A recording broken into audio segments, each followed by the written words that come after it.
आप सबको नमस्ते। फिर से स्वागत अभिनव मनुष्य के लिए। तो पिछले पीरियड में हमने अभिनव मनुष्य के कविता जो थी उसको हम वाचन किए थे और उसका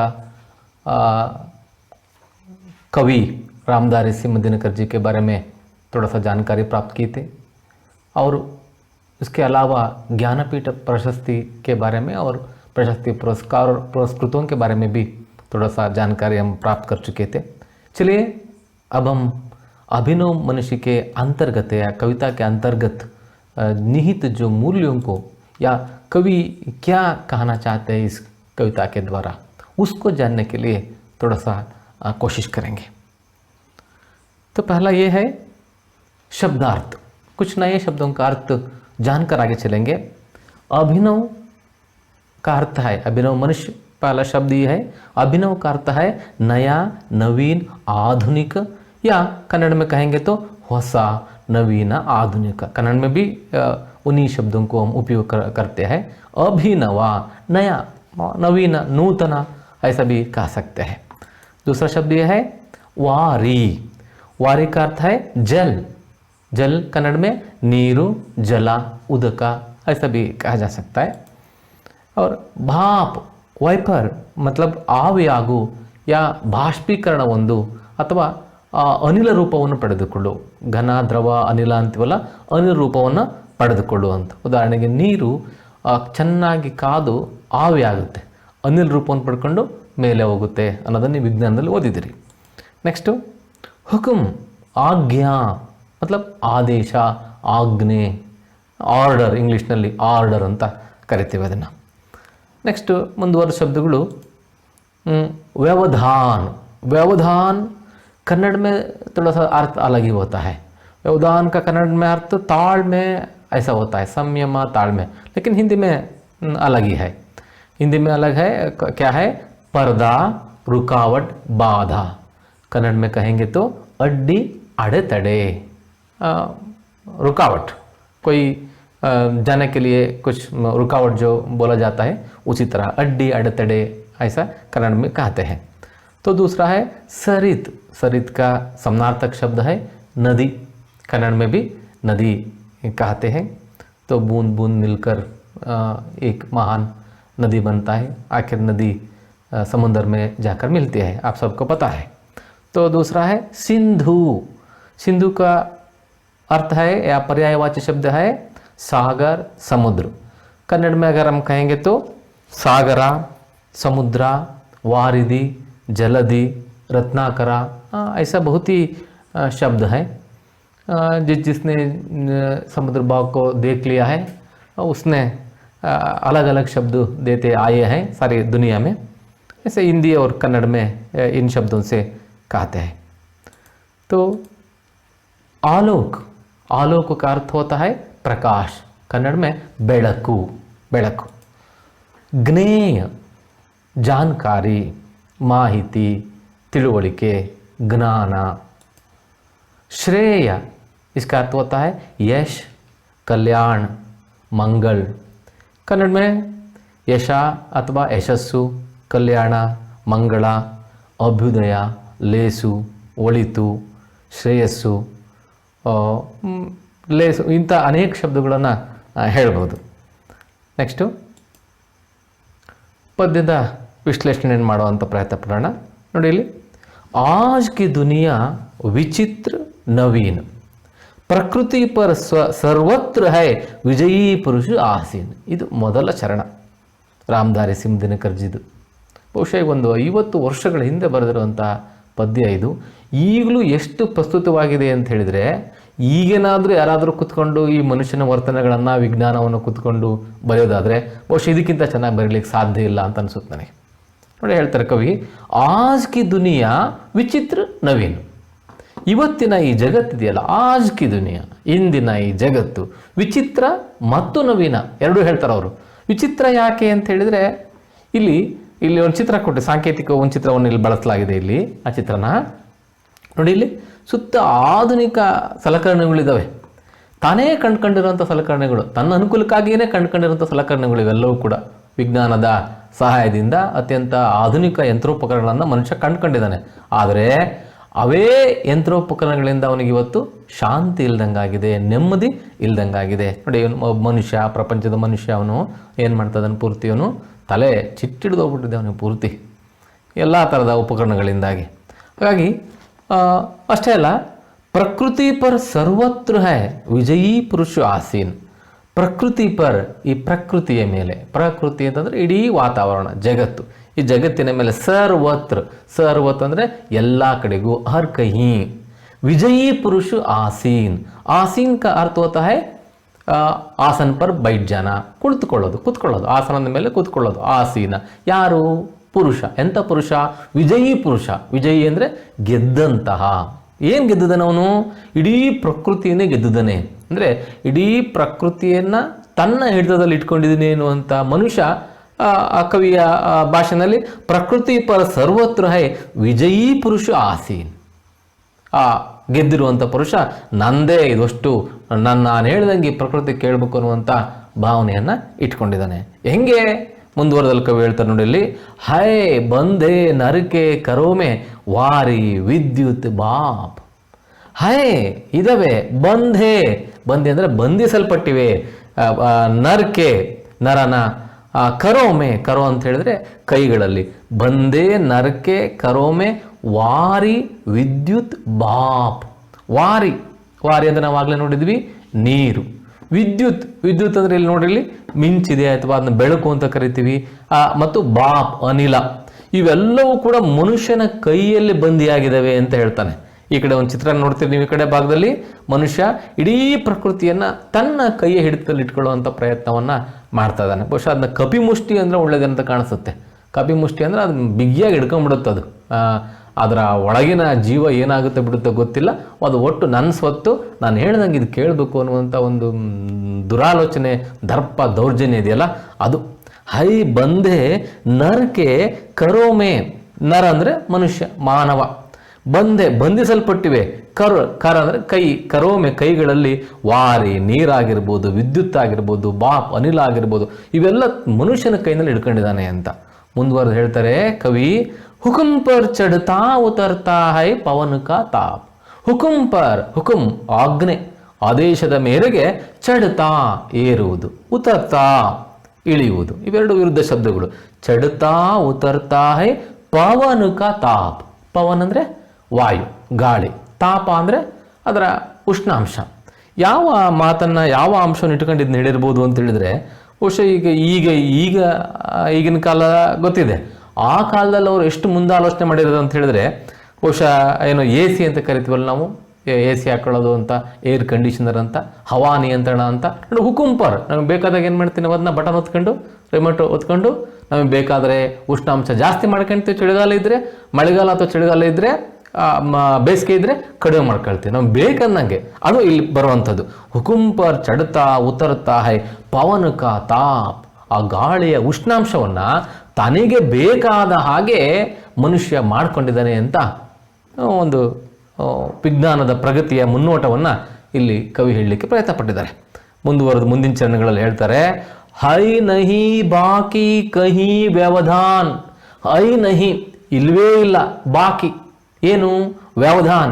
ವ್ಯವಧಾನ ಅಂದರೆ ಏನು ತಿಳ್ಕೊಂಡಿವಾಗಲೇ ನಾವು, ಅಡ್ಡಿ ಆತಂಕಗಳು. ಇವನಿಗೆ ಅಡ್ಡಿ ಆತಂಕವಾಗಿ ಎದುರಿಗೆ ನಿಂತ್ಕೊಳ್ಳುವಂಥವು ಅಥವಾ ನನ್ನನ್ನು ಗೆಲ್ಲಿಕ್ಕೆ ಆಗಲ್ಲ ಅನ್ನುವಂಥವು ಈ ಜಗತ್ತಿನಲ್ಲಿ ಯಾವ ಉಳಿದಿಲ್ವಂತೀಗ. ಅದಕ್ಕೆ ಉದಾಹರಣೆ ಕೊಡ್ತಾರೆ. ಏನು ಉದಾಹರಣೆ ಕೊಡ್ತಾರೆ? ಲಾಂಗ್ ಸಕತ. ಲಾಂಗ್ನ ಅಂದರೆ ಜಿಗಿಯುವುದು, ಸೀಮೋಲ್ಲಂಘನ, ಸಮುದ್ರೋಲ್ಲಂಘನ ಅಂತ ನೀವು ಕೇಳಿರ್ಬೇಕು ಶಬ್ದನ. ಲಂಘನ ಅಂದರೆ ಜಿಗಿಯುವುದು, ಜಂಪ್ ಮಾಡೋದು. ಲಾಂಗ್ ಸಕ್ತ, ಈ ಜಿಗಿತಾನ ಅವನು. ನರ್, ನರ್ ಅಂದರೆ ಮನುಷ್ಯ. ಎಲ್ಲಿಗೆ? ಸರೀತು. ಸರೀತು ಅಂದರೆ ನದಿ, ಗಿರಿ, ಬೆಟ್ಟಗುಡ್ಡ, ಸಿಂಧು, ಸಾಗುರ, ಏಕ ಸಮಾನ, ಒಂದೇ ಸಮಾನವಾಗಿ ಇವನ್ನೆಲ್ಲವನ್ನು ಕೂಡ ಒಂದೇ ಸಮಾನವಾಗಿ ಇವನು ಹಾರಿಬಿಡಬಲ್ಲ. ಇವು ಸಾಮಾನ್ಯವಾದ ಸಂಗತಿಗಳಲ್ಲ ಇವು. ಉದಾಹರಣೆಗೆ ನೋಡಿ, ಇಲ್ಲಿ ಏನು ಸರೀತ್ ಅಂತ ಇದೆ, ನದಿ. ನದಿಗಳು ಜಗತ್ತಿನಲ್ಲಿ ಎಂತೆಂಥ ದೊಡ್ಡ ದೊಡ್ಡ ನದಿಗಳಿವೆ, ಕಣ್ಣೀರಿನ ನದಿಗಳಿವೆ, ಜೀವ ನದಿಗಳಿವೆ, ಪ್ರಾಣ ತೆಗೆಯುವೂ ಇವೆ, ಪ್ರಾಣ ಉಳಿಸವೂ ಇದ್ದಾವೆ. ಉದಾಹರಣೆಗೆ ಸುಮ್ಮನೆ ಹೇಳೋದಾದರೆ, ನಮ್ಮ ಕರ್ನಾಟಕದ ಜೀವ ನದಿ ಏನಂತ ಯಾವುದು? ನಮ್ಮದು ಕಾವೇರಿಯನ್ನು ಕರ್ನಾಟಕದ ಜೀವನದಿ ಅಂತ ಕರಿತೀವಿ. ಈ ಜೀವನದಿಯ ಉದ್ದ ಎಷ್ಟು ಕಿಲೋಮೀಟರ್ ಇರ್ತದೆ ಗೊತ್ತಾ? ಇದು 765 ಕಿಲೋಮೀಟರ್. 765 765 ಕಿಲೋಮೀಟರ್ ಉದ್ದ ಹರಿತದಂತೆ ಇದು ನದಿ. ಇನ್ನು ನಮ್ಮ ದೇಶದ ಜೀವನದಿ ಅಂತ ಹೇಳ್ಕೊಳ್ಳುವಂಥದ್ದು ಯಾವುದದು? ಗಂಗಾ ನದಿ. ಇದರ ಲಂಬಾಯಿ ಎಷ್ಟು ಕಿಲೋಮೀಟರ್ ಇದೆಯಪ್ಪ ಅಂತ ಹೇಳಿದ್ರೆ 2525 2525 ಕಿಲೋಮೀಟರ್. ಮಕ್ಕಳ ಗಮನಿಸಿ ನೀವು. ಇಲ್ಲಿ ಯಾಕೆ ಹೇಳ್ತಾ ಇದ್ದೀನಿ ಅಂತ ಹೇಳಿದ್ರೆ, ಇಷ್ಟೊಂದು ವಿಶಾಲವಾಗಿರುವಂತಹ ದೀರ್ಘವಾಗಿರುವಂತಹ ನದಿಯನ್ನು ಕೂಡ ಮನುಷ್ಯ ಏನ್ ಮಾಡ್ತಾ ಇದ್ದಾನೆ ಇವತ್ತು? ಒಂದೇ ಸಮನಾಗ ಆರಾಮಾಗಿ ಹುಡುಗರು ಆಟ ಆಡ್ದಂಗೆ ಜಿಗಿದು ಈ ಕಡೆಯಿಂದ ಆ ಕಡೆ ಹೋಗ್ತಾನೆ, ಆ ಕಡೆಯಿಂದ ಈ ಕಡೆ ಬರ್ತಾನೆ. ಅಷ್ಟರ ಮಟ್ಟಿಗೆ ವಿಜ್ಞಾನವನ್ನು ತನ್ನ ಕೈಯಲ್ಲಿ ಇಟ್ಕೊಂಡಿದ್ದಾನೆ ಅಂತ ಕವಿ ಹೇಳಲಿಕ್ಕೆ ಇಷ್ಟಪಡ್ತಾರೆ. ಹಾಗೆ ಬರೀ ನದಿ ಅಷ್ಟೇ ಅಲ್ಲ, ಗಿರಿ. ಮೊದಲೆಲ್ಲ ಒಂದು ನದಿ ದಾಟೋದು ದೊಡ್ಡ ಕಷ್ಟದ ಕಾರ್ಯ ಆಗಿತ್ತು ಅವಾಗ. ಹಿಂದಿನ ದಿನಮಾನಗಳಲ್ಲಿ ನಾವು ಸಿಂಧೂ ನದಿಯ ನಾಗರಿಕತೆ ಅವಾಗೆಲ್ಲ ಗಮನಿಸ್ತೀವಿ. ಎಲ್ಲೆಲ್ಲಿ ನದಿ ಇದು ಅಲ್ಲಲ್ಲಿ ಮಾತ್ರ ಜನ ಇರ್ತಿದ್ರು, ಮುಂದಕ್ಕೆ ಹೋಗ್ತಾ ಇರಲಿಲ್ಲ. ಅವ್ರಿಗೆ ಆ ಥರದ ಇವತ್ತಿನ ಥರದ ಉಪಕರಣಗಳಿರಲಿಲ್ಲ. ನೆಕ್ಸ್ಟ್ ನೋಡಿ, ಇಲ್ಲಿ ಗಿರಿ ಅಂತ ಇದೆ. ಗಿರಿ ಅಂದರೆ ಬೆಟ್ಟ. ಎಂತೆಂಥ ಬೆಟ್ಟಗಳಿದಾವೆ ಜಗತ್ತಿನಲ್ಲಿ. ಉದಾಹರಣೆಗೆ ನಮ್ಮ ದೇಶದಲ್ಲೇ ಜಗತ್ತಿನ ಅತ್ಯಂತ ಎತ್ತರವಾದ ಬೆಟ್ಟ ಯಾವುದು? ಎವರೆಸ್ಟ್ ಇರುವಂಥದ್ದು. ಇಲ್ಲಿ ನೋಡಲಿ, ಎವರೆಸ್ಟಿನ ಎತ್ತರ ಎಷ್ಟಿದೆಯಪ್ಪ ಅಂದರೆ 8848 ಮೀಟ್ರ್ ಇದೆ, ಹೈಯೆಸ್ಟ್.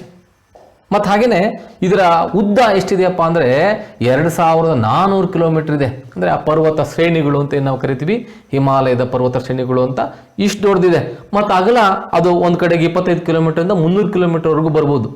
ಮತ್ತು ಈ ಪರ್ವತ ಶ್ರೇಣಿಯಲ್ಲಿ ಬರುವಂತಹ ಬೆಟ್ಟಗುಡ್ಡಗಳು ಯಾವ್ಯಾವ ಇದ್ದಾವೆ? ಪ್ರಮುಖವಾಗಿ K2 ಇದೆ, ಆಮೇಲೆ ಕಾಂಚನಚುಂಗ ಇದೆ, ಆಮೇಲೆ ಮಕಾಲು ಇದೆ, ಆಮೇಲೆ ಧವಲಗಿರಿ ಇದೆ, ನಂಗಾ ಪರ್ವತ ಇದೆ, ಅನ್ನಪೂರ್ಣ ಇದೆ, ನಂದಾದೇವಿ ಇದೆ. ಇಂಥ 10 ಪರ್ವತ ಶ್ರೇಣಿಗಳು ನೋಡಿ.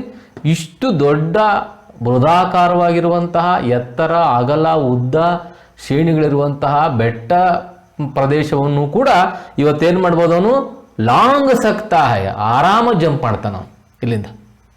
ಅಂತಹ ಆಧುನಿಕತೆಯಲ್ಲಿ ಪ್ರಾವೀಣ್ಯತೆಯನ್ನು ಪಡೆದಿದ್ದಾನೆ ಮನುಷ್ಯ ಅಂತ. ಬರೀ ನಾವು ನಮ್ಮ ದೇಶದ ಹೇಳಿದ್ವಿ, ಇಂಥವು ಜಗತ್ತಿನಾದ್ಯಂತ ಎಷ್ಟೆಲ್ಲ ಪರ್ವತಗಳಿವೆ, ಎಷ್ಟೆಲ್ಲ ನದಿಗಳಿವೆ. ಅಷ್ಟಕ್ಕೆ ಸುಮ್ಮನಾಗೋದಿಲ್ಲ. ಏನು ಹೇಳ್ತಾರೆ ಕವಿ ಮುಂದೆ? ಸಿಂಧು ಅಂತಾನೆ. ಸಿಂಧು ಅಂದ್ರೇನು? ಸಮುದ್ರ. ಸಮುದ್ರಗಳು ಗೊತ್ತು ನಿಮಗೆ, ಇತಿಹಾಸದಲ್ಲಿ ಓದಿದ್ರಿ ನೀವು. ಜಗತ್ತಿನಲ್ಲಿ ಮುಖ್ಯವಾದ 5 ಸಮುದ್ರಗಳಿವೆ. ಮೊದಲನೇದು ಪೆಸಿಫಿಕ್ ಸಮುದ್ರ, ಅದರ ಕ್ರಮಾನುಗತವಾಗಿ ಹೇಳೋದಾದರೆ ಪೆಸಿಫಿಕ್ ಸಮುದ್ರ, ಆಮೇಲೆ ಅಟ್ಲಾಂಟಿಕ್ ಮಹಾಸಾಗರ್, ಹಿಂದ್ ಮಹಾಸಾಗರ್, ಆರ್ಕಾಟಿಕ್ ಮಹಾಸಾಗರ್, ದಕ್ಷಿಣ ಧ್ರುವೀಯ ಮಹಾಸಾಗರ್. ಈ 5 ಸಾಗರಗಳು ಇಡೀ ಜಗತ್ತನ್ನು ಆವರಿಸ್ಕೊಂಡಿವೆ. ಈ 5 ಸಾಗರದಲ್ಲಿ ಒಂದು ನಮ್ಮ ದೇಶದ ಸುತ್ತ ಆವರಿಸ್ಕೊಂಡಿರುವಂಥದ್ದು ಯಾವುದು? ಹಿಂದ್ ಮಹಾಸಾಗರ್.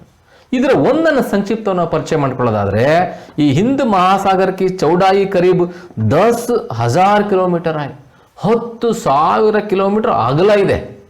ಅದು ಅದರ ಚದುರ ಕಿಲೋಮೀಟ್ರು, ಅದರ ವಿಸ್ತೀರ್ಣವನ್ನು ಏನಾದ್ರು ನಾವು ಘನ ಚದುರಗಳಲ್ಲಿ ಲೆಕ್ಕ ಹಾಕೋದಾದರೆ ಎಷ್ಟಿದೆ? 73,55,06,000 ಚದುರ ಕಿಲೋಮೀಟರ್ ಇದೆ. ಒಂದು ದೊಡ್ಡ ಸಮುದ್ರ. ಇದರಲ್ಲಿ ಕೆಂಪು ಸಮುದ್ರ ಮುಂತಾದವುಗಳೆಲ್ಲವೂ ಕೂಡ ಸೇರ್ಕೊಳ್ತವೆ. ನೋಡಿ ಈ ಭಾಗದಲ್ಲಿ ಇದೆಯಲ್ಲ, ಇಲ್ಲಿ ಚಿತ್ರದಲ್ಲಿ ಈ ನಮ್ಮ ಭಾರತದ ಕೆಳಗಡೆ ಇರೋದಷ್ಟು ಕೂಡ ಹಿಂದೂ ಮಹಾಸಾಗರ ಅಂತ ಕರಿತೀವಿ. ಇಷ್ಟು ವಿಶಾಲವಾಗಿರುವಂತಹ ಸಮುದ್ರವನ್ನು ಕೂಡ ಮನುಷ್ಯ ಏನ್ ಮಾಡಬಲ್ಲ? ಈಗ ಏಕ ಸಮಾನ ಲಾಂಗ್ ಸಕ್ತಾಯ ಅಂತನ ಕವಿ. ಏಕ ಸಮಾನ, ಒಂದೇ ಸಮಾನ. ಇವತ್ತೊಂದು ಯಾವುದು ಅಡ್ಡಿ ಆತಂಕನೇ ಅಲ್ಲ, ಯಾವುದು ದೊಡ್ಡದು ಅಲ್ವೇ ಅಲ್ಲ. ನದಿಗಳು 1000 ಕಿಲೋಮೀಟರ್ ಉದ್ದ ಇರೋವನ್ನ ಹಾರಬಲ್ಲ. ಹಾಗೇನೆ ಬೆಟ್ಟ ಪರ್ವತಗಳು ಎಷ್ಟು 1000 ಮೀಟರ್ ಎತ್ತರ ಇರುವಂತಹ ಬೆಟ್ಟಗಳನ್ನು ಹಾರಬಲ್ಲ. ಹಾಗೆ ಸಮುದ್ರಗಳನ್ನು ಕೂಡ ಒಂದೇ ಸಾರಿಗೆ ಅವನು ದಾಟಬಲ್ಲ. ಅಷ್ಟೊಂದು ಪ್ರಾವೀಣ್ಯತೆಯನ್ನು ಅವನು ಪಡೆದಿದ್ದಾನೆ ಅಂತೇಳಿ. ವಿಮಾನದಲ್ಲಿ ಕೂತ್ಕೊಂಡ್ರೆ ನಾವೀಗ ಇಲ್ಲಿಂದ ಅಮೇರಿಕಕ್ಕೆ ಹೋಗ್ಬೇಕು ಅಂದರೆ 2 ದಿವಸ ಆಗುತ್ತೆ ಅಂತ ನಾನು ಕೇಳಲ್ಪಟ್ಟಿದ್ದೀನಿ. ಅಂದರೆ ಅಲ್ಲಿ ಸುಮಾರು 43,000 53,000 ಕಿಲೋಮೀಟ್ರು ಹಾದು ಹೋಗ್ಬೇಕಾಗುತ್ತೆ ಒಂದೇ ಬೈಟಕ್ಕಿಗೆ. ಅಂದರೆ ಇಲ್ಲಿ ಕೂತ್ಕೊಂಡು ಅಲ್ಲಿ ಇಳಿಯುವಂಥ ವ್ಯವಸ್ಥೆಯನ್ನು ನಾವು ಈ ವಿಮಾನ ಮುಖಾಂತರ ಮಾಡ್ಕೊಂಡಿದ್ದೀವಿ. ಇದು ಎಷ್ಟು ಮನುಷ್ಯ ಪ್ರಗತಿಯನ್ನು ಸಾಧಿಸಿದಾನೆ ಅನ್ನೋದಕ್ಕೆ. ಹೈ ನಹಿ ಬಾಕಿ ಕಹಿ ವ್ಯವಧಾನ್, ಇನ್ನೆಲ್ಲೂ ಅಡೆತಡೆಗಳೇ ಉಳಿದಿಲ್ಲಪ್ಪ ಇವನಿಗೆ. ಲಾಂಗ್ ಸಕತ ನರ್ ಸರಿತ್ ಗಿರಿ ಸಿಂಧು ಏಕ ಸಮಾನ್, ಅಂದರೆ ಪೂರ್ತಿ ಒಂದೇ ಸಮಾನವಾಗಿ ಇವನ್ನೆಲ್ಲವನ್ನು ಕೂಡ ನದಿ ಆಗಿರ್ಬೋದು, ಬೆಟ್ಟ ಆಗಿರ್ಬೋದು, ಸಮುದ್ರಗಳನ್ನಾಗ್ಬೋದು ಅವನು ದಾಟ್ತಾನೆ ಅಥವಾ ಜಂಪ್ ಮಾಡ್ತಾನೆ ಅಂತ ಕವಿ ಹೇಳ್ತಾರೆ. ಮುಂದುವರೆದಿದೆ ಇಲ್ಲಿ ಏನಿದೆ ಅಷ್ಟೇ ಅಲ್ಲ, ಯಹ ಮನುಜ್ ಜಿಸ್ಕಾ ಗಗನ ಮೇ ಜಾ ರಹಾ ಹೈ ಯಾನ್. ನೋಡಿ, ಕವಿ ದಿನಕರ್ಜಿ ಅವತ್ತೇ ಊಹೆ ಮಾಡಿದ್ದಾರೆ. ಅವಾಗಿನೂ ಬಹುಶಃ ಚಂದ್ರಲೋಕದ ಸ್ವಲ್ಪ ಮಟ್ಟಿಗೆ ಪರಿಚಯ ಇತ್ತು. ಇವತ್ತು ನಾವೀಗಾಗಲೇ ಮಂಗಳ ಗ್ರಹಕ್ಕೆ ನಮ್ಮದೇ ಆದಂಥ ಒಂದು ಉಪಕರಣವನ್ನು ಕಳಿಸಿರೋದು ನಿಮಗೆಲ್ಲ ಗೊತ್ತಿದೆ. ಅದೊಂದು ದೊಡ್ಡ ಸಾಧನೆ, ಯಶಸ್ಸು ಕೂಡ ಹೌದು. ಅದರ ಖರ್ಚು ಆಟೋದಲ್ಲಿ ಹೋಗೋದಕ್ಕಿಂತ ಕಡಿಮೆ ಖರ್ಚು ಕೂಡ ಬಂತು ಅಂತ ನಮ್ಮ ವಿಜ್ಞಾನಿಗಳು ಹೇಳಿದರು. ಅಂದರೆ ಯಹ ಮನುಜ್ ಜಿಸ್ಕಾ ಗಗನ ಮೇ ಜಾ ರಹಾ ಹೈ ಯಾನ್, ಆಕಾಶದಲ್ಲಿ ಹೋಗ್ತಾ ಇದೆ. ಬರೀ ಭೂಮಿಯ ಒಳಗೆ ನಾವು ಹಿಂದಿನ ಚರಣದಲ್ಲಿ ಗಮನಿಸಿದ್ದೇನು, ನದಿ, ಗಿರಿ, ಸಮುದ್ರ ಅಷ್ಟೇ ನೋಡಿದ್ವಿ ನಾವು. ಇಲ್ಲೇನು ಹೇಳ್ತಾನೆ, ಇವರು ಹೊರತಾಗಿ ಬಾಹ್ಯಾಕಾಶ ಏನಿದೆ, ಯಹ ಮನುಜ್ ಜಿಸ್ಕಾ ಗಗನ ಮೇ ಜಾ ರಹಾ ಹೈ ಯಾನ್, ಆಕಾಶದಲ್ಲಿ, ಅದಕ್ಕೆ ಅಂತ್ಯನಿಲ್ಲ, ಆಕಾಶದಲ್ಲಿ ಗಗನ ಮೇ ಜಾ ರಹಾ ಹೈ ಅಂತ ಉದ್ದೇಶಪೂರ್ವಕ ಬಳಸ್ತಾನೆ. ಜಾ ಚುಕ್ಕ ಹಾಯ್ ಅಲ್ಲ, ಜಾ ರಹಾ ಹೈ ಅಂತ ಕೋಟಿ ಕೋಟಿ ನಕ್ಷತ್ರ ಪುಂಜಗಳಿದ್ದೇವೆ ಅಂತ ನೀವು ನಿಮ್ಮ ವಿಜ್ಞಾನದಲ್ಲಿ ಓದಿದಿರಿ ನೀವು. ಒಂದು ಮಂಗಳ ಗ್ರಹ. ಇನ್ನು ಮುಂದುವರೆದು ನಮ್ಮ ಮುಂದಿನ ಪೀಳಿಗೆಯವರು ಸಂಶೋಧನೆ ಮಾಡಿಕೊಂಡು ಬೇರೆ ಬೇರೆ ಅಂತ ಸಾವಿರಾರು ಗ್ರಹಗಳಿಗೆ ಭೇಟಿ ಕೊಡ್ಬೋದು, ಅಥವಾ ಅವುಗಳನ್ನು ತಮ್ಮ ವಾಸ ತಾಣವನ್ನಾಗಿ ಕೂಡ ಮಾಡ್ಕೋಬೋದು. ಅದರ ಮುನ್ಸೂಚನೆಯನ್ನು ಕವಿ 50 ವರ್ಷಗಳ ಹಿಂದೆನೇ ಹೇಳಿದ್ದಾನೆ, ಜಿಸ್ಕಾ ಗಗನ ಮೇ ಜಾ ರಹಾ ಹೈ ಯಾನ್. ಅಷ್ಟೇ ಅಲ್ಲ, ಒಂದು ನೋಡಿಲಿ, ನೋಡ್ರಿ, ವಿಮಾನದ ಮೂಲಕ ರಾಕೆಟ್ ಮೂಲಕ ಎಲ್ಲಿಗೆಲ್ಲ ಹೋಗ್ಬೋದು ಅನ್ನೋದನ್ನು ಇಲ್ಲಿ ತೋರಿಸಲಾಗಿದೆ. ಮತ್ತು ವಿಮಾನ ಇದೆ, ವಿಮಾನದಲ್ಲಿ ನೋಡಿ, ಅದು ವಿಮಾನ ಕ್ಷಣಾರ್ಧದಲ್ಲಿ ತನ್ನ ಯಾನವನ್ನು ಶುರು ಮಾಡುತ್ತೆ. ಗಂಟೆಗಳ ಲೆಕ್ಕದಲ್ಲಿ ನಾವು ಸಾವಿರಾರು ಕಿಲೋಮೀಟರ್ ಹೋಗ್ಬೋದು.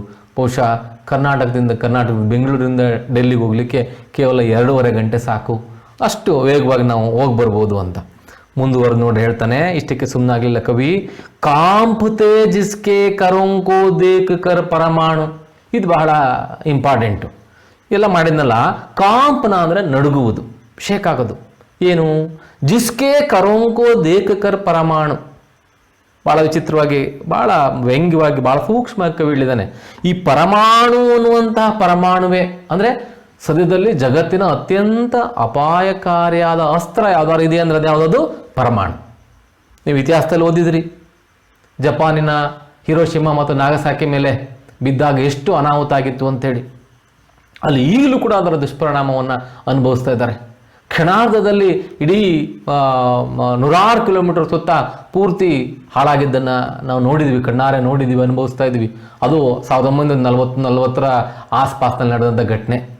ಈಗ ಮುಂದುವರೆದು ಕಂಡುಹಿಡಿದಿರುವಂಥ ಪರಮಾಣುಗಳೇನಾದರೂ ಹಾಕಿದರೆ ಅದರ 100 ಪಟ್ಟು ಅಪಾಯ ಖಂಡಿತವಾಗೂ ಆಗುತ್ತೆ.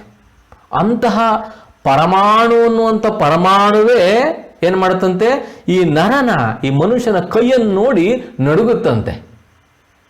ಪರಮಾಣುವನ್ನು ನೋಡಿ ಮನುಷ್ಯನ ನಡುಗ್ತಾ ಇಲ್ಲ, ಆ ಪರಮಾಣುವೇ ಮನುಷ್ಯನನ್ನು ನೋಡಿ ನಡುಗ್ತಾ ಇದೆ. ಅಂದರೆ ಇಲ್ಲಿ ಸೂಕ್ಷ್ಮವಾಗಿ ಏನು ಹೇಳಿಕೊಟ್ಟಿದ್ದಾನೆ ಕವಿ ಅಂತ ಹೇಳಿದರೆ, ಈ ಪರಮಾಣುವಿಗಿಂತ ಹೆಚ್ಚು ಅಪಾಯಕಾರಿ ಯಾರಪ್ಪ ಅಂದರೆ ಮನುಷ್ಯ. ಇದು ಗಮನಿಸಬೇಕು. ಅದ ಉದ್ದೇಶ, ಕವಿ ಹೊರಟಿರೋ ಉದ್ದೇಶ ಇದು. ಇಲ್ಲಿ ನಮ್ಮ ಅಭಯಾರಣ್ಯದಲ್ಲಿ ಒಂದು ಸನ್ನಿವೇಶ ಇದೆಯಂತೆ. ಎಲ್ಲ ಅಭಯಾರಣ್ಯವನ್ನು ನೋಡ್ಕೊಂಡು ಬಂದಮೇಲೆ, ಬಂಡೀಪುರ ಅಭಯಾರಣ್ಯ ಕಾಣಿಸ್ತದೆ. ನೋಡ್ಕೊಂಡು ಬಂದಮೇಲೆ ಅಲ್ಲೊಂದು ಬೋರ್ಡ್ ಹಾಕಿದ್ದಾರೆ, ನೀವು ಜಗತ್ತಿನ ಅತ್ಯಂತ ಕ್ರೂರ ಪ್ರಾಣಿಯನ್ನು ನೋಡಬೇಕೇ, ಹಾಗಿದ್ದರೆ ಇಲ್ಲಿ ಬನ್ನಿ ಅಂತ. ಎಲ್ಲರೂ ಕುತೂಹಲ, ಅಲ್ಲೆಲ್ಲ ಹುಲಿ, ಸಿಂಹ, ಕರಡಿನ ನೋಡ್ಕೊಂಬಂದಿವಿ, ಅವಕ್ಕಿಂತ ಇನ್ಯಾವ ಇದಾವಪ್ಪ ನೋಡೋಣ ಅಂತ. ಅಲ್ಲಿ ಹೋದರೆ ಅಲ್ಲೇನಿತ್ತು ಗೊತ್ತಾ, ಅಲ್ಲಿ ಒಂದು ಕನ್ನಡಿ ಮಾತ್ರ ಇತ್ತು.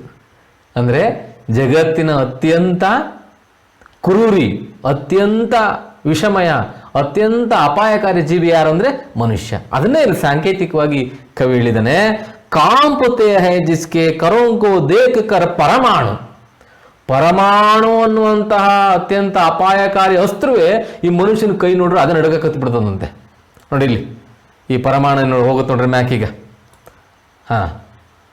ನೋಡಿ ಅಲ್ಲೇನಾಯ್ತಲ್ಲಿ, ಜಪಾನಿನ ನಾಗಸಾಕಿ ಮೇಲೆ ಆಗದಂಥ ಒಂದು ಚಿತ್ರ ಅದು, ಪೂರ್ವದಂಥ ಒಂದು ಭಯಾನಕ ಚಿತ್ರ ಅದು, ಆಗಿರುವಂಥ ಚಿತ್ರ ಅದು. ಈಗ ಏನಾದರೂ ಬಿದ್ದರೆ ಅದನ್ನು ನಾವು ಕಲ್ಪನೆ ಮಾಡ್ಕೊಳ್ಳಿಕ್ಕೂ ಸಾಧ್ಯ ಇಲ್ಲ. ಯಾವ್ಯಾವ ದೇಶದಲ್ಲಿ ಎಷ್ಟೆಷ್ಟು ಬಾಂಬ್ಗಳನ್ನು ತಯಾರು ಮಾಡಿಟ್ಕೊಂಡಿಟ್ಟಿರೋ ಗೊತ್ತಿಲ್ಲ. ಎಲ್ಲವೂ ಮೇಲ್ನೋಟಕ್ಕೆ ನಿಶಸ್ತ್ರೀಕರಣ ಅಂತ ಹೇಳಲಾಗ್ತಿದೆ ಹೊರತು ಪ್ರತಿಯೊಬ್ಬರು ಒಳಗೊಳಗೆ ಇಂತಹ ಭೂಮಿಯನ್ನು 1 ಸರಿ ಅಲ್ಲ, 100 ಸರಿ ಅಲ್ಲ, ಸಾವಿರಾರು ಸರಿ ಭಸ್ಮ ಮಾಡುವಷ್ಟು ಪರಮಾಣುವನ್ನು ಕಂಡಿಡ್ಕೊಂಡಿದ್ದಾರೆ, ಭೂಮಿ ಒಳಗಿದ್ದಾವೆ ಅನ್ನೋದನ್ನು ವಿಜ್ಞಾನಿಗಳು ಇತ್ತೀಚೆಗೆ ಅಥವಾ ಆವಾಗ ಹೇಳ್ತಿರೋದನ್ನು ನಾವು ನೋಡ್ಬೋದು. ಅಂದರೆ ಇವೆಲ್ಲ ಇಷ್ಟೆಲ್ಲ ಪ್ರಗತಿಯನ್ನು ಮನುಷ್ಯ ಸಾಧಿಸಿದ್ದಾನೆ. ಓಕೆ, ಸರಿ. ಅದು ಇನ್ನು ಮುಂದುವರೆದು ಹೇಳ್ತಾನೆ, ಯಹ ಮನುಜ ಜೋ ಸೃಷ್ಟಿ ಕಾ ಶೃಂಗಾರ್ ಜ್ಞಾನ ಕಾ ವಿಜ್ಞಾನ ಕಾ ಆಲೋಕ ಕಾ ಆಗಾರ್. ಯಹ ಮನುಜ್, ಈ ಮನುಷ್ಯ ಇದನ್ನಲ್ಲ, ಸೃಷ್ಟಿ ಕಾ ಶೃಂಗಾರ್, ಇಡೀ ಸೃಷ್ಟಿ ಇದೆಯಲ್ಲ, ಜಗತ್ತಿನ ಸಕಲ ಜೀವಜಂತುಗಳಿದಾವಲ್ಲ, ಏನು ಕೋಟ್ಯಾನುಕೋಟಿ ಜೀವಜಂತುಗಳಿದಾವಲ್ಲ, ಆ ಎಲ್ಲ ಜೀವಜಂತುಗಳಿಗೂ ಮಿಗಿಲಾದಂಥ ಶೃಂಗಾರ, ಸೌಂದರ್ಯ ಅಥವಾ ಬುದ್ಧಿವಂತಿಕೆ ಇರೋದು ಇನ್ನೊಬ್ಬನಿಗೆ ಮಾತ್ರ, ಮನುಷ್ಯನಿಗೆ. ಬಹುಶಃ ಮನುಷ್ಯ ಮಾತನಾಡ್ದಂಗೆ ಅಥವಾ ತನ್ನ ಭಾವನೆಗಳನ್ನು ವ್ಯಕ್ತಪಡಿಸ್ದಂಗೆ ಬೇರೆ ಯಾವ ಜೀವಿಗಳು ಕೂಡ ಇಷ್ಟು ಸ್ಪಷ್ಟವಾಗಿ ವ್ಯಕ್ತಪಡಿಸ್ಲಿಕ್ಕೆ ಸಾಧ್ಯ ಇಲ್ಲ. ಇದೇ ಇವನಿಗೆ ಪ್ರಮುಖವಾದ ಅಸ್ತ್ರ. ಇಂತಹ ಸೃಷ್ಟಿಗೆ ಒಂದು ಶೃಂಗಾರ ಅಥವಾ ಸೃಷ್ಟಿಗೆ ಒಂದು ಕಿರೀಟ ಸದೃಶವಾದ ಪ್ರಾಣಿ ಅಂದರೆ ಮನುಷ್ಯ. ಕಿರೀಟ ಹೋಗಿ ಈಗ ನಾವು ಅದನ್ನೊಂದು ಕೀಟ ಆಗ್ತಾ ಇದೀವನೋ ಅಂತ ಅನೇಕ ಸಾರಿ ಬಲ್ಲವರು ಹೇಳೋದನ್ನು ಕೇಳಿದ್ದೇನೆ.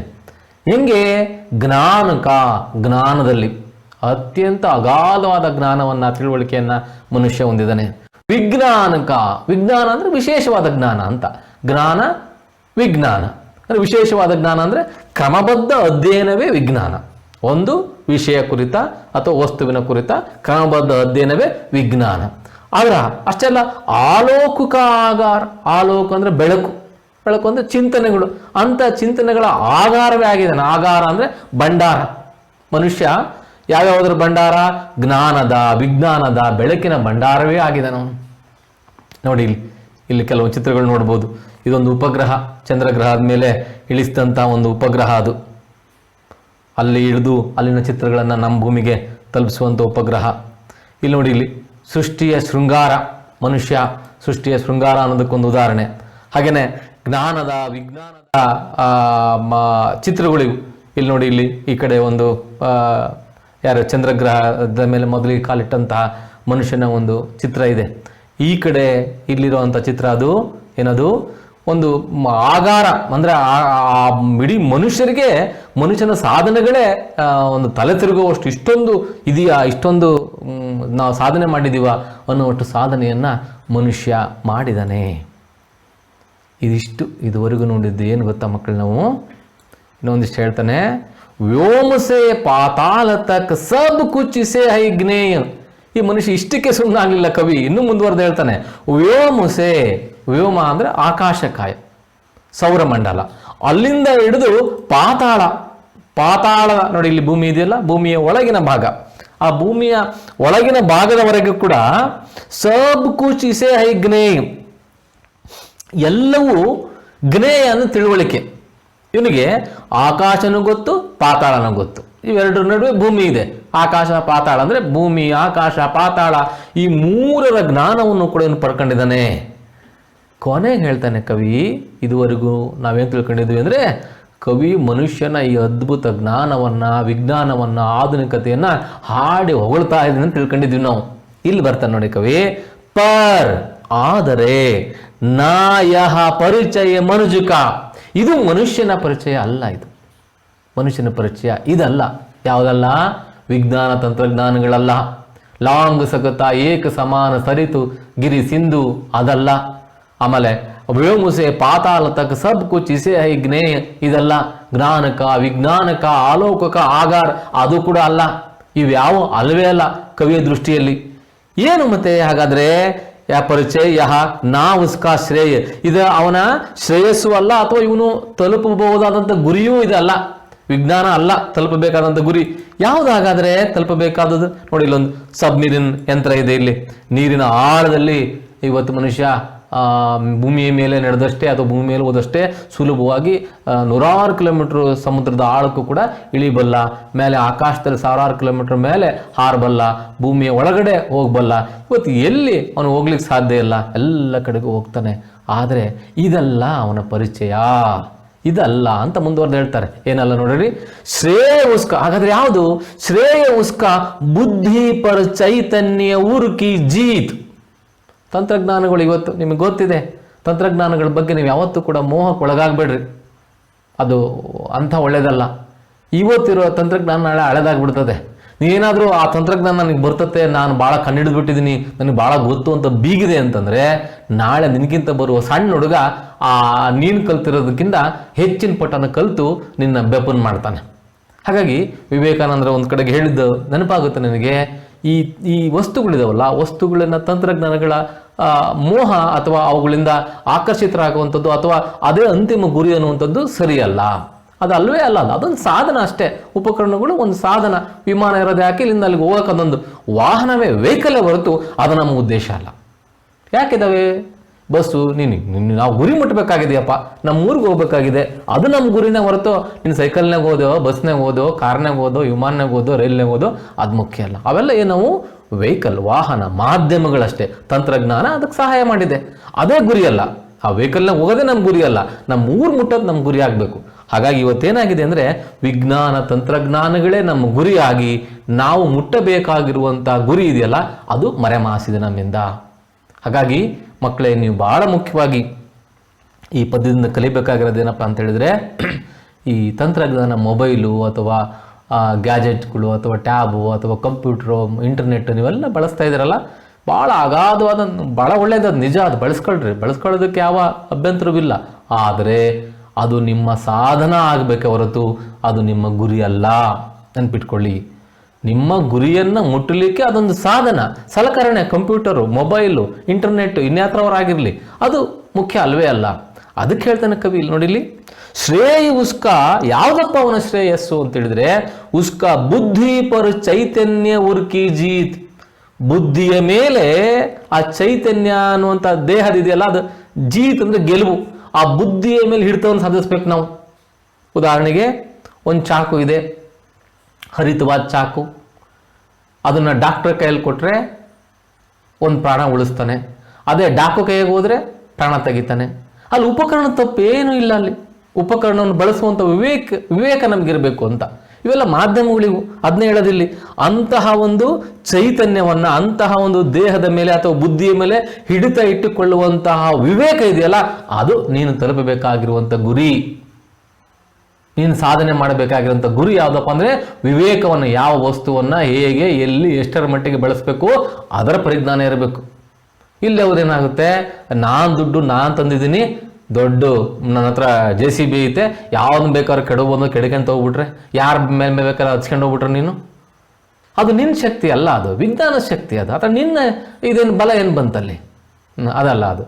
ಅದಕ್ಕೆ ಹೇಳೋದು ನೋಡಿ, ಗಾಂಧೀಜಿ ಏನಿತ್ತು ಆತನ ಕಡೆಗೆ, ಒಂದು ಕೋಲ್ ಫಕೀರನ ಥರ ಇದ್ದ ಆತ. ಇಡೀ ಸೂರ್ಯ ಮುಳುಗದ ಸಾಮ್ರಾಜ್ಯ ಅಂತ ಹೇಳಿಸ್ಕೊಂಡಂತಹ ಬ್ರಿಟಿಷ್ ಆಧಿಪತ್ಯವೇ ಆತನಿಗೆ ತಲೆಬಾಗಿ ನಮ್ಮ ದೇಶವನ್ನು ಆತನ ಕೈಯಲ್ಲಿ ಬಿಟ್ಟುಕೊಟ್ಟೋತು. ಇದರಿಂದ ನಾವು ತಿಳ್ಕೊಬೇಕಾಗಿರೋದೇನು, ಕೇವಲ ಉಪಕರಣಗಳಿಂದ ಗೆಲ್ಲಲು ಸಾಧ್ಯವಿಲ್ಲ. ಗೆಲ್ಲಲು ಅಥವಾ ಇನ್ನೊಬ್ಬರನ್ನ ಅಥವಾ ಏನೋ ಒಂದು ಕೆಲಸ ಮಾಡಲಿಕ್ಕೆ ಉಪಕರಣಗಳೇ ಮುಖ್ಯ ಅಲ್ಲ. ಅದಕ್ಕೆ ವಿವೇಕ ಬಹಳ ಮುಖ್ಯ. ಮುಂದುವರೆದು ಹೇಳ್ತಾನೆ, ಶ್ರೇಯ ಮಾನವಕಿ ಅಸೀಮಿತ ಮಾನವೋನ್ಸೆ ಪ್ರೀತ್. ಇದು ಬಹಳ ಮುಖ್ಯ. ಯಾವುದಪ್ಪ ಶ್ರೇಯಸ್ಸು, ಯಾವುದಪ್ಪ ನಮ್ಮ ಗುರಿ ಅಂತಂದ್ರೆ, ಮಾನವೋಂಕಿ ಅಸೀಮಿತ. ಸೀಮಿತ ಅಂದ್ರೆ ಲಿಮಿಟೆಡ್, ಅಸೀಮಿತ ಅನ್ಲಿಮಿಟೆಡ್. ಮಾನವೋನ್ಸೆ ಪ್ರೀತ್. ಮನುಷ್ಯರನ್ನ ಪ್ರೀತಿಸ್ಬೇಕಿದೆಯಲ್ಲ, ಅದು ಬಹಳ ಬಹಳ ಮುಖ್ಯವಾದಂಥ ಕೆಲಸ. ನಮ್ಮ ಗುರಿ ಯಾವುದಪ್ಪ ಅಂತ ಹೇಳಿದ್ರೆ ಮನುಷ್ಯರನ್ನ ಮನುಷ್ಯರ ಥರ ಕಾಣುವಂಥದ್ದು. ಅಂಥವರು ನಮ್ಮ ಕಣ್ಮುಂದೆ ಯಾರ್ಯಾರು ಕಾಣ್ತಾರೆ ನೋಡಿ, ಇಲ್ಲಿ ಮಹಾತ್ಮ ಗಾಂಧಿ ಕಾಣ್ತಾರೆ, ಅಂಬೇಡ್ಕರ್ ಕಾಣ್ತಾರೆ, ಮದರ್ ತೆರೆಸಾ ಕಾಣ್ತಾರೆ. ಇವರು ನಮ್ಮ ದೇಶದ ಕಣ್ಮಣಿಗಳು. ಇವರೆಲ್ಲ ಇವರ ಉದ್ದೇಶ ಯಂತ್ರೋಪಕರಣ ಆಗಿರಲಿಲ್ಲ, ವಿಜ್ಞಾನ ಆಗಿರಲಿಲ್ಲ. ನೋಡಿ ಇಲ್ಲೊಂದು ಚಿತ್ರ ಇದೆ, ಇದು ಮನುಷ್ಯನ ಒಂದು ಚಿತ್ರ. ಇದು ಮನುಷ್ಯನ ಚಿತ್ರದ ಏನದು ಮೆದುಳು ಕಾಣಿಸ್ತತೆ. ಬುದ್ಧಿ ಮತ್ತು ಹೃದಯ ಇವುಗಳಿಗೆ ನಾವು ಯಾವುದಕ್ಕೆ ಹೆಚ್ಚು ಮಾನ್ಯತೆ ಕೊಡಬೇಕು? ಹೃದಯಕ್ಕೆ ಹೆಚ್ಚು ಮಾನ್ಯತೆ ಕೊಡಬೇಕು. ಬುದ್ಧಿ ಹೇಳ್ದಂಗೆ ಕೇಳಬಾರ್ದು, ಹೃದಯ ಹೇಳ್ದಂಗೆ ಕೇಳಬೇಕು. ಬುದ್ಧಿ ಯಾವಾಗಲೂ ಕೂಡ ಅದು ಲಾಭವನ್ನೇ ಹೇಳ್ಕೊಡ್ತತೆ, ಸುಲಭ ದಾರಿಗಳನ್ನೇ ಹೇಳ್ಕೊಡ್ತತೆ.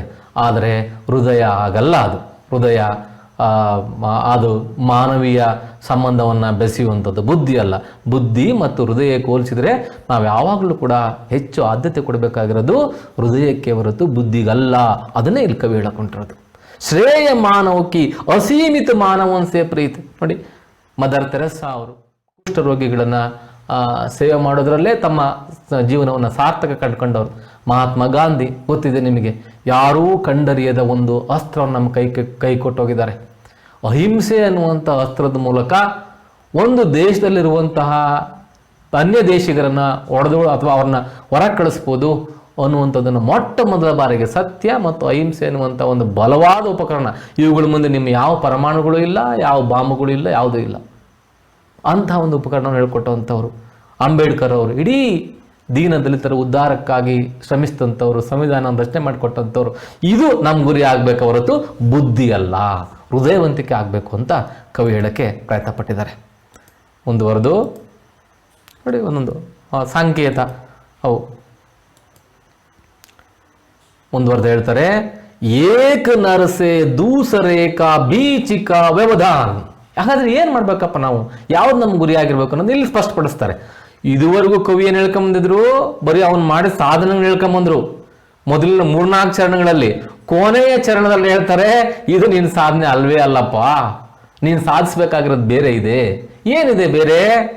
ಏಕ ನರಸೆ ದೂಸರೇಕ ಬೀಚಿಕ ವ್ಯವಧಾನ.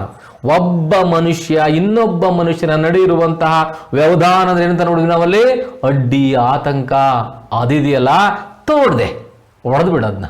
ಅಂದ್ರೆ ಮನುಷ್ಯರ ನಡುವೆ ಗೋಡೆ ಇದೆಯಲ್ಲ, ಕಂದಕ ಇದೆಯಲ್ಲ, ಇನ್ನೇನು ಗೋಡೆಗಳಿದ್ದಾವೆ?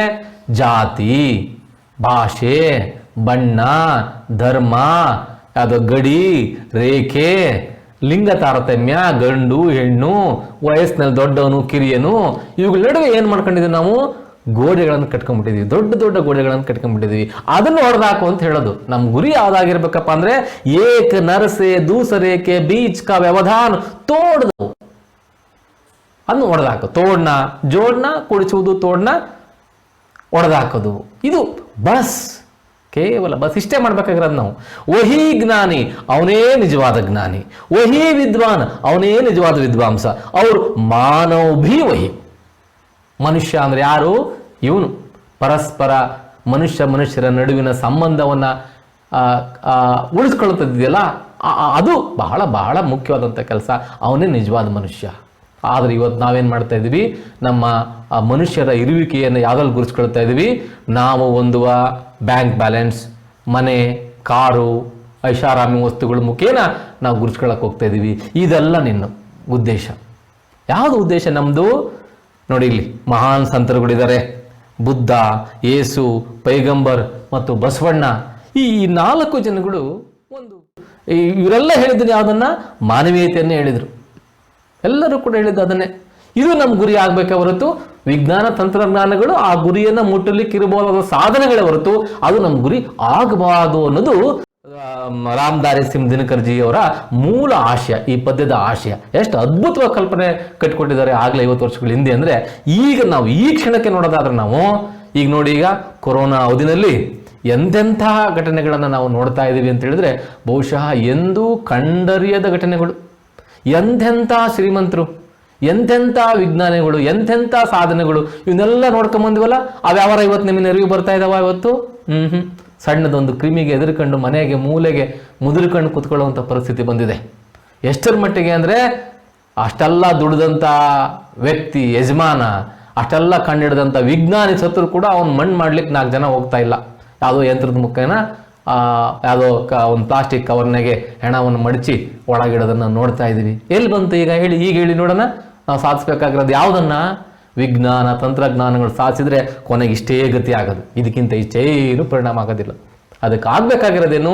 ಇರುವಷ್ಟು ಕಾಲ ನಮ್ಮ ಸುತ್ತಮುತ್ತಲ, ಅದು ಬರೀ ಮನುಷ್ಯರಷ್ಟೇ ಅಲ್ಲ, ಸಕಲ ಜೀವ ಜಂತುಗಳ ನಡುವೆ ನಾವು ಬದುಕಬೇಕು, ಅವುಗಳನ್ನು ಬದುಕಕ್ಕೆ ಬಿಡಬೇಕು. ಇಷ್ಟೇ ಬದುಕಿನ ಬಹಳ ಮುಖ್ಯವಾದ ಉದ್ದೇಶ. ಇನ್ನು ಅದೇನೋ ಇದೇನೋ ಕಂಡಿಡಿದೆ, ಅವೆಲ್ಲ ಒಂದು ಸಾಧನೆಗಳೇ ಹೊರತು ಇವಲ್ಲ.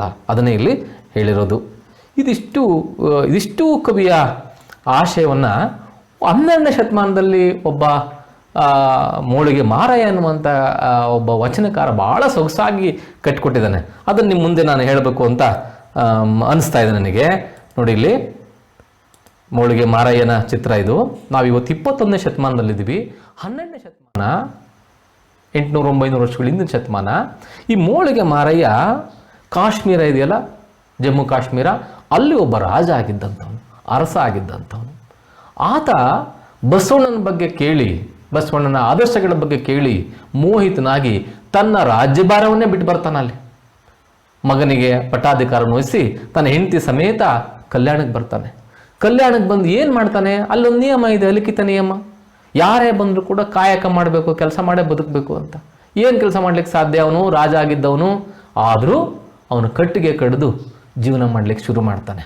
ಆ ಕಟ್ಟಿಗೆಗೆ ಮೋಳಿಗೆ ಅಂತ ಕರಿತಾ ಇದ್ರು ಅಂತನೂ, ಆ ಮೋಳಿಗೆಯನ್ನು ಮಾರಿ ಜೀವನ ಮಾಡ್ತಾ ಇದ್ದರಿಂದ ಅವನಿಗೆ ಮೋಳಿಗೆ ಮಾರಯ್ಯ ಅಂತನೂ ಹೆಸರು ಬಂತು ಅಂತ ಇದೆ. ನೋಡಿ, ಆ ಮನುಷ್ಯ ಆ ಕಾಲದಲ್ಲೇ ನಮ್ಮ ಗುರಿ ಹೆಂಗಿದೆ, ಈ ಕಡೆಯಿಂದ ಆ ಕಡೆಗಿದೆ. ನಮ್ಮ ಗುರಿ ಎಲ್ಲ ಏನು, ಹೆಚ್ಚು ಅಧಿಕಾರ ಪಡಿಬೇಕು, ಹೆಚ್ಚು ಹಣ ಪಡಿಬೇಕು, ಹೆಚ್ಚು ಸಂಪತ್ತು ಪಡಿಬೇಕು, ಎಷ್ಟು ದೊಡ್ಡ ಬಂಗ್ಲೆ ಕಟ್ಕೋಬೇಕು, ಕಾರು ವಿಮಾನ ಇವುಗಳು ಹೋಗ್ಬೇಕು ಅಂತ. ಇದು ಎಂತಹ ಆದರ್ಶ ನೋಡ್ರಿ. ಅವನ್ನೆಲ್ಲ ಬಿಟ್ಟು ಬರೋದಿದೆಯಲ್ಲ ವಾಪಸ್. ಏನು ಹೇಳ್ತಾನಲ್ಲಿ ಆತ? ಒಂದು ಮಾತು ಭಾಳ ಚೆನ್ನಾಗಿ ಹೇಳ್ತಾನೆ ನೋಡಿ, ಒಂದೇ ಒಂದು ವಚನ. ಇಡೀ ಏನು ದಿನಕರ ದೇಸಾಯಿ ಅವರು ಹೇಳುವಂಥದ್ದೇ ಸಂವಾದಿಯಾಗಿ ಇದಕ್ಕಿಂತ ಹಿಂದೆ ಹೇಳಿರುವಂಥ ಕಾರಣಕ್ಕಾಗಿ ನಾನು ಇದನ್ನು ಉಲ್ಲೇಖ ಮಾಡಬೇಕು ಅಂತ ಇದ್ದೀನಿ. ಆನೆ ಕುದುರೆ ಭಂಡಾರವಿರ್ದಡೇನೋ ತಾನುಂಬುದು ಪಡಿಯಕ್ಕಿ, ಒಂದಾವಿನ ಹಾಲು ಮಲಗುವುದರ್ಧ ಮಂಚ, ಈ ಹುರುಳಿಲ್ಲದ ಸಿರಿಯ ನೆಚ್ಚಿ ಕೆಡಬೇಡ ಮನುಜ, ಒಡಲು ಭೂಮಿಯ ಸಂಗ, ಒಡವೆ ತಾನೇನಪ್ಪುದೋ, ಕೈ ಬಿಡಿದ ಮಡದಿ ಪರರ ಸಂಗ, ಪ್ರಾಣ ವಾಯುವಿನ ಸಂಗ, ಸಾವಿಂಗೆ ಸಂಗಡವಾರೂ ಇಲ್ಲ ಕಾಣ, ನಿಕ್ಕಳಂಕ ಮಲ್ಲಿಕಾರ್ಜುನ. ಈಗ ಕೊರೋನಾ ಸಂದರ್ಭಕ್ಕೆ ಬರ್ರಿ, ಯಾರು ಬರ್ತಾರೆ ನಿಮ್ಮ ಹಿಂದೆ? ಸಾವು ಸತ್ರು ಕೂಡ, ಗಂಡ ಆಗಿರ್ಬೋದು, ಹೆಂಡತಿ ಆಗಿರ್ಬೋದು, ಇನ್ಯಾರೇ ಆದರೂ ನಿಮ್ಮ ಸಾವು ಕೂಡ ಯಾರು ಬರದೇ ಇರುವಂಥ ಒಂದು ಸಂಗತಿ, ಸಾವಿಂಗೆ ಸಂಗಡ ಯಾರೂ ಇಲ್ಲ ಕಾಣ. ಹಾಗಿದ್ಮೇಲೆ ನೀವೆಲ್ಲ ಏನಕ್ಕೆ ಇವೆಲ್ಲ ಸಾಧನೆಗಳು ನಮ್ಮವು? ಆ ಸಾಧನೆಗಳು ಸಾಧನೆಗಳಾಗಿರ್ಬೇಕೇ ಹೊರತು ಅದೇ ಮುಖ್ಯ ಗುರಿ ಆಗಿರಬಾರ್ದು. ಯಾವುದು ನಮ್ಮ ಸಾಧನೆ? ಸಾರ್ಥಕವಾಗಿ ಬದುಕೋದೇ ಸಾಧನೆ. ಇನ್ನೊಬ್ಬರಿಗೆ ತೊಂದರೆ ಕೊಡದೆ ನಾವು ಬದುಕಿ ಪರರನ್ನು ಬದುಕಂಗೆ ಬಿಡೋದಿದೆಯಲ್ಲ, ಅದು ಸಾಧನೆ ಅಂತ. ಇದೇ ಹೊತ್ತಿನಲ್ಲಿ ಇದು 12ನೇ ಶತಮಾನದ ಮೋಳಿಗೆ ಮಾರಯ್ಯ. ಇನ್ನೊಬ್ಬ ಹೇಳೋದಾದ್ರೆ ನಾವು ಈ ಮೊಬೈಲ್ ಮಾರಯ್ಯ ಅಂತ ಒಬ್ಬ, ಯಾನು ಈಗ 21ನೇ ಶತಮಾನದಲ್ಲಿ ಸ್ಟೀವ್ ಜಾಬ್ಸ್ ಅಂತ ಕೇಳಿರ್ಬೇಕು ನೀವು. ಆಪಲ್ ಕಂಪ್ನಿಯ ಸಂಸ್ಥಾಪಕ ಅವನು. ಆಪಲ್ ಕಂಪ್ನಿ ಮೊಬೈಲ್ಗಳು ಅಂದರೆ ಈಗಲೂ ಕೂಡ ಶ್ರೇಷ್ಠವಾದಂಥ ಅತ್ಯಂತ ತಂತ್ರಜ್ಞಾನದಲ್ಲಿ ಉನ್ನತವಾಗಿರುವಂಥವಂತ. ಅವನು ಜಗತ್ತಿನ ಅತ್ಯಂತ ಶ್ರೀಮಂತರ ಟಾಪ್ 10 ಪಟ್ಟಿನಲ್ಲಿ ಆತನು ಕೂಡ ಒಬ್ಬ. ಆತ ಸಾಯುವ ಮುಂಚೆ, ಈಗ ಒಂದು 7-8 ವರ್ಷಗಳ ಹಿಂಚೆ ಸತ್ತ ಆತ, ಸಾಯುವ ಮುಂಚೆ ಒಂದು ಪತ್ರವನ್ನು ಅಥವಾ ಒಂದು ಹೇಳಿಕೆಯನ್ನು ಕೊಟ್ಟು ಅದು ಬಹಳ ಬಹಳ ಮಹತ್ವಪೂರ್ಣವಾದಂಥದ್ದು. ಅವನ್ನೆಲ್ಲ ಸಾಧನೆ ಮಾಡಿದ್ದ. ಅವನು ಸಾಯ್ಬೇಕಾರೆ ಹೇಳ್ತಾನೆ, ನಾನು ಭಾಳ ತಪ್ಪು ಮಾಡಿಬಿಟ್ಟೆ, ಭಾಳ ದೊಡ್ಡ ತಪ್ಪು ಮಾಡಿಬಿಟ್ಟೆ ನಾನು ಅಂತ. ಯಾವಾಗ ಅವನು ಮಲಗಿಬಿಟ್ಟಿದ್ದಾನೆ ಬೆಡ್ ಮೇಲೆ, ಕುಯ್ ಅಂತದವೆ ಲೈಟ್ಗಳೆಲ್ಲ, ನೀವು ಗಮನಿಸಬೇಕು ಆ ಸಂದರ್ಭಗಳನ್ನು. ಅದು ICU ಅಂತೀವಲ್ಲ, ಅಂಥ ಸ್ಥಿತಿ. ಅವನಿಗೆ ಗೊತ್ತು ನಾನು ಬದುಕೋದಿಲ್ಲ ಅಂತ. ಆವಾಗ ಹೇಳ್ತಾನೆ ಅವನು ತಪ್ಪು ಮಾಡಿದೆ ಅಂತ. ಏನು ತಪ್ಪು ಮಾಡಿದಪ್ಪ ಅಂತ ಅಕ್ಕಪಕ್ಕದವರೆಲ್ಲ ಕೇಳ್ತಾರೆ. ಅಯ್ಯೋ ಎಂಥ ಬಡತನದಾಗಿದ್ದೆ ನೀನು, ಊಟಕ್ಕಿರಲಿಲ್ಲ ನಿನಗೆ, ಎಂಥ ಅದ್ಭುತವಾದ ತಂತ್ರಜ್ಞಾನ ಕಂಡುಹಿಡಿದೆ, ಎಲ್ಲರ ಕೈಲೂ ಮೊಬೈಲ್ ಕೊಟ್ಟೆ, ಎಷ್ಟು ಜಗತ್ತೇ ಕೊಂಡಾಡ್ತದೆ ನಿನ್ನ, ಇಷ್ಟು ಬಿಲಿಯನ್ ಗಟ್ಟಲೆ ದುಡ್ಡನ್ನು ಸಂಪಾದನೆ ಮಾಡಿದೆ, ಜಗತ್ತಿನ ಟಾಪ್ 10ನಲ್ಲಿ ಬಂದಿದ್ದು, ಇನ್ನೇನು ಮಾಡಬೇಕಾಗಿತ್ತು ನೀನು ಸಾಧನೆ? ನಾನು ಅದಕ್ಕೆ ಅವನು ಹೇಳ್ತಾನೆ, ಇಲ್ಲ ಇನ್ನೂ ನಾನು ಇದನ್ನು ಬಿಟ್ಟು ಬೇರೆ ಏನೋ ಮಾಡಬೇಕಾಗಿತ್ತು ಅಂತ ಹೇಳ್ತಾನೆ. ಅಂದರೆ ಈ ತಂತ್ರಜ್ಞಾನ, ಹಣ, ಸಂಪತ್ತನ್ನು ಬಿಟ್ಟು ಬೇರೆ ಏನೋ ಮಾಡಬೇಕಾಗಿತ್ತು ಅಂತ ಹೇಳ್ತಾನೆ. ಅಂದರೆ ಅರ್ಥ, ಮತ್ತೆ ಮನುಷ್ಯತ್ವದ ಕಡೆಗೆ ಹೋಗ್ಬೇಕಾಗಿತ್ತು ನಾನು. ಇವೆಲ್ಲ ಕ್ಷಣಿಕ, ಇವು ಯಾವ ನನ್ನ ಜೊತೆಗೆ ಈಗ ಬರಲ್ಲ ಅಂತ ಹೇಳ್ತಾನೆ ಅಂತ. ನೋಡಿ, 12ನೇ ಶತಮಾನದ ಮೋಳಿಗೆ ಮಾರಯ್ಯ, 21ನೇ ಶತಮಾನದ ಮೊಬೈಲ್ ಮಾರಯ್ಯ ಸ್ಟೀವ್ ಜಾಬ್ಸ್. ಅಥವಾ ನಮ್ಮ ಈ ಕವಿತೆಯ ದಿನಕರ್ ರಾಮಧಾರಿ ಸಿಂಹ ದಿನಕರ್ ಅವರು ಹೇಳುವಂಥ ಮಾತಿರ್ಬೋದು, ಬಸವಣ್ಣ ಅಥವಾ ಅಂಬೇಡ್ಕರ್ ಇರ್ಬೋದು, ಗಾಂಧಿ ಇರ್ಬೋದು, ಯೇಸು ಇರ್ಬೋದು, ಮೊಹಮ್ಮದ್ ಪೈಗಂಬರ್ ಇರ್ಬೋದು, ಇಂತಹ ಎಲ್ಲ ಸಮಾಜ ಸುಧಾರಕರು ಏನು ಹೇಳ್ತಾರಪ್ಪ ಅಂದರೆ ಎಲ್ಲರೂ ಕೂಡ ಮಾನವೀಯತೆಯನ್ನೇ ಹೇಳೋದು ಮಕ್ಕಳೇ. ಹಾಗಾಗಿ ಈ ಪದ್ಯದ ಮೂಲಕ ನಾವು ತಿಳ್ಕೊಬೇಕಾಗಿರೋದೇನಪ್ಪ ಅಂತ ಹೇಳಿದ್ರೆ, ನಮ್ಮ ಗುರಿ ಹಣ, ಅಂತಸ್ತು, ಅಧಿಕಾರದ ಕಡೆಗೆ ಇರದೆ ಅವು ಒಂದು ಸಾಧನೆಗಳೇ ಹೊರತು ಅದರ ಆಚೆಗೆ ಏನು ಹೇಳ್ತಾನೆ ಕವಿ, ಜೋ ಬಸ್ नर और नर या मानव के बीच में जो हमने दीवार बना रखा है उसको तोड़ देना चाहिए, उसे ही हमारा लक्ष्य होना चाहिए। सिर्फ ये क्या पैसा के पीछे पड़ना या अधिकार के पीछे पड़ना या तंत्रज्ञान के पीछे पड़ना, ये हमारा लक्ष्य नहीं है। वो लक्ष्य तक पहुंचने के लिए एक साधन ही है, ना ही वही लक्ष्य है। लक्ष्य तो यही है, तो लक्ष्य मानवीयता है। तो बस अगले पीरियड में हम इसका प्रश्नोत्तर अभ्यास भाग जो है उसको देखेंगे। तब तक के लिए आपके लिए नमस्ते।